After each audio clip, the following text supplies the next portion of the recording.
Assalamualaikum warahmatullahi wabarakatuh. Halo guys, bertemu lagi di podcast SMKC Sini Miki Cerita bersama dengan saya Ulmi Umayyah. Nah, kali ini kita kedatangan narasumber. Dia ini Duta Pariwisata Kolaka Utara tahun 2023. Halo Kak. Halo Sobat SMKC, perkenalkan nama saya Muhammad Ade Muharmid sebagai runner-up 2 Duta Pariwisata Kabupaten Kolaka Utara tahun 2023. Kak, di sini kan temanya tentang Duta Pariwisata. Oke. Nah, bagaimana proses seleksi dan persiapan yang dialami oleh seseorang sebelum menjadi Duta Pariwisata? Oke, a nice question for our viewers. Jadi pertama itu kita melakukan seleksi di kecamatan, di mana kecamatan memilih atau menyeleksi wakilnya.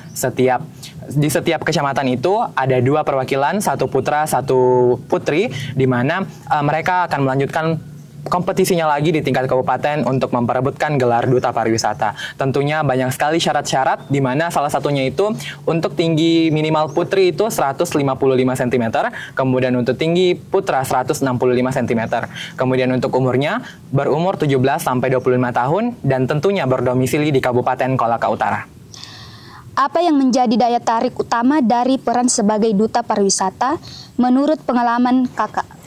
Oke, a risky question. Jadi menurut saya daya tariknya sebagai Duta Pariwisata itu, kita berdiri di sini itu bukan hanya sebuah title, tapi kita berdiri dengan mengemban tugas yang cukup berat untuk mempromosikan pariwisata yang ada di Kolaka Utara sebagai fasilitator yang ada di Kolaka Utara bagi turis dan wisatawan yang datang ke Kolaka Utara. Bagaimana Kakak menjalankan tugas-tugas sebagai Duta Pariwisata untuk mempromosikan destinasi wisata secara efektif? Oke, jadi bagaimana cara kami mempromosikan pariwisata yang ada di Kabupaten Kolaka Utara? Kami mempunyai 2 media. Yang pertama yaitu media offline dan media online. Untuk media offline sendiri, kami aktif melakukan sosialisasi di berbagai sekolah, di berbagai desa, maupun lembaga kemasyarakatan. Untuk media online, kami aktif berpromosi di Instagram kami masing-masing, baik itu Instagram pribadi maupun Instagram Dinas Pariwisata.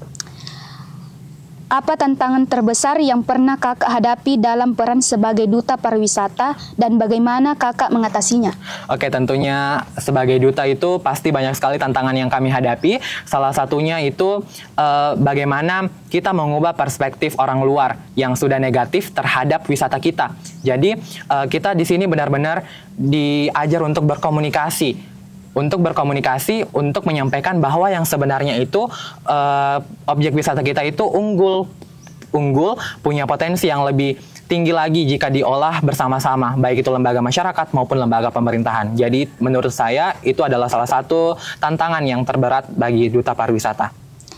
Sejauh mana pengetahuan lokal dan keterampilan komunikasi memainkan peran penting dalam kesuksesan seorang Duta Pariwisata? Oke, sebagai fasilitator dan media promotor, otomatis kita harus mengetahui minimal punya pengetahuan lokal yang ada di Kolaka Utara.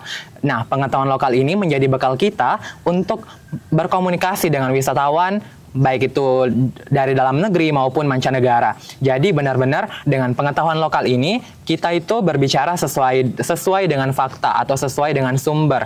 Kita punya sumber ketika berbicara, bukan hanya sekedar berbicara tanpa sumber. Bagaimana Duta Pariwisata dapat berkontribusi dalam menjaga keberlanjutan lingkungan di destinasi wisata?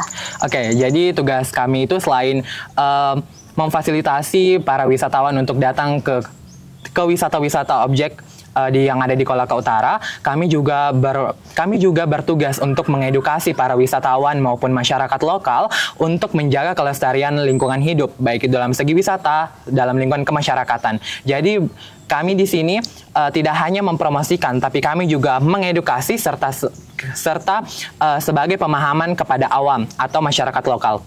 Terima kasih. Apakah ada cerita menarik atau pengalaman berkesan selama menjadi Duta Pariwisata yang ingin Kakak bagikan? Oke, nice question. Jadi benar-benar banyak sekali cerita-cerita menarik selama menjadi Duta Pariwisata. Nah, saya ingin menceritakan salah satu cerita menariknya, yaitu ketika saya melakukan workshop literasi kepada workshop literasi membawakan materi pariwisata tentunya. Di situ ternyata masih ada remaja-remaja lokal yang tidak mengetahui objek wisata yang ada di kecamatannya sendiri. Jadi saya merasa bahwa berkat saya mengadakan workshop tersebut, berkat saya hadir memberikan materi, mereka dapat membuka pengetahuannya sehingga mereka mendapatkan pemahaman, sehingga juga mereka dapat menjadi media promotor bagi wisatawan yang ingin datang ke Kolaka Utara. Bagaimana pandangan kakak terhadap perubahan perilaku wisatawan dan tren pariwisata saat ini, dan bagaimana itu mempengaruhi peran duta pariwisata? Oke, tentunya perubahan tren wisata ini atau peran perilaku wisata itu disebabkan oleh berbagai faktor. Salah satunya itu kita punya salah satunya itu yaitu kelestarian lingkungan hidup, kemudian masalah kehidupan sosial, dan masalah culture atau kebiasaan sehari-hari. Jadi benar-benar kita di sini sebagai duta pariwisata, itu mempunyai peran penting bahwa kita harus menyesuaikan, kita mampu beradaptasi terhadap perubahan dunia, terutama di bidang pariwisata. Jadi kami di sini memanfaatkan tiga. Yang pertama yaitu edukasi, pemahaman, dan promosi. Jadi dengan ketiga hal ini kami dapat berkembang sesuai dengan perkembangan zaman, mengikuti era teknologi yang sekarang sudah ada di 5.0. Terima kasih. Bagaimana peran teknologi dan media sosial dalam mendukung upaya promosi duta pariwisata? Oke, seperti yang saya mention di awal bahwa kita telah berada di era teknologi 5.0, di mana setiap kita itu hidup berdampingan dengan teknologi. Baru-baru ini setelah keluar artificial intelligence atau AI yang sangat membantu kehidupan manusia. Jadi kita di sini berupaya untuk mengoptimalkan media online sebagai media promotor dan media edukasi kepada masyarakat lokal maupun wisatawan yang ingin visit atau yang ingin datang ke Kolaka Utara. Bagaimana menurut kakak potensi apa yang masih perlu dikembangkan di wisata Kolaka Utara? Oke, kita punya berbagai potensi yang ada di Kabupaten Kolaka Utara. Kita punya potensi di bidang bahari, bidang kelautan. Di terumbu karang kita sangat punya potensi tersebut, apalagi di bidang perkebunan. Kita unggul di bidang coklat dan cengkeh. Itu menjadi salah satu potensi yang harus kita kembangkan. Jika di daerah lain punya wisata karet, maka kita harus mempunyai wisata coklat dan wisata cengkeh. Kita bisa menggait wirausahaan lokal untuk mengadakan edukasi atau sekedar workshop tentang pembuatan coklat, bagaimana cara pemanfaatan cengkeh yang tepat selain dijual kepada pedagang yang memang sudah lama melakukan hal tersebut. Jadi di sini itu benar-benar kita menggunakan sebaik-baiknya media yang disediakan. Terima kasih.